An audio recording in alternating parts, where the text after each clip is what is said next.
तो किसान भाइयों, ये रहा आज का मध्य प्रदेश का मंडी भाव अपडेट।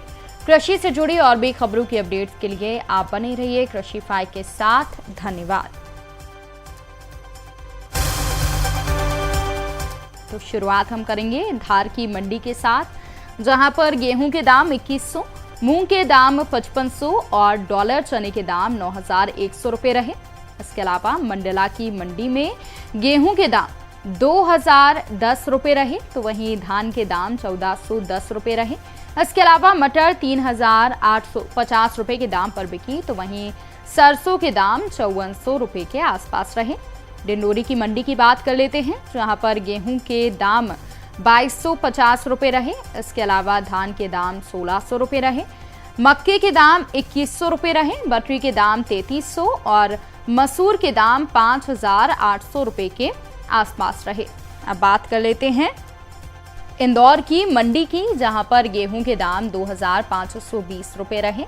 इसके अलावा मंडी में डॉलर चने के भाव 10,595 रुपए रहे, तो वहीं सोयाबीन के दाम 6,220 रुपए रहे। इसके अलावा मंडी में प्याज के दाम 1,005 रुपए रहे, तो वहीं चने के भाव 9,960 रुपए रहे। इसके अलावा मूंग 6500 रुपए के दाम पर बिकी, तो वहीं लहसुन के दाम 948 रुपए रहे। अलीराजपुर की मंडी में गेहूं के दाम 2300 रुपए रहे, तो वहीं चने के दाम 4200 रुपए रहे। इसके अलावा मंडी में अन्य फसलों की आवक कम रही। तो वहीं जबलपुर की मंडी की हम बात कर लेते हैं, जहां पर धान के दाम मंडी में ज़्यादा रहे, तो वहीं कोंदो के दाम 2600 रुपए रहे। इसके अलावा बटरी के दाम मंडी में 3850 रुपए रहे। झाबुआ की मंडी में गेहूं 2400 रुपए के दाम पर बिका।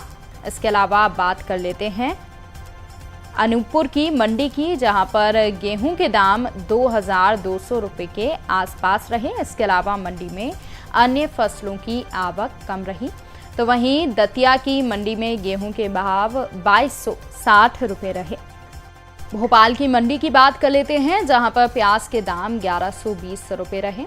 इसके अलावा मंडी में अन्य फसलों की बात करें तो गेहूं की फसल के दाम 2100 रुपए के आसपास रहे, तो वहीं मंडी में लहसुन के दाम 1300 रुपए रहे। सीहोर की मंडी में चने के भाव 4400 रुपए रहे, तो वहीं खरगोन में गेहूं के भाव 2360 रुपए, मक्के के भाव 2225 रुपए रहे। इसके अलावा तुअर 7000 रुपए के दाम पर बिकी, तो वहीं सोयाबीन के दाम 5600 रुपए रहे। तो किसान भाइयों, ये रहा आज का मध्य प्रदेश का मंडी भाव अपडेट। कृषि से जुड़ी और भी खबरों की अपडेट्स के लिए आप बने रहिए कृषि फाई के साथ। धन्यवाद।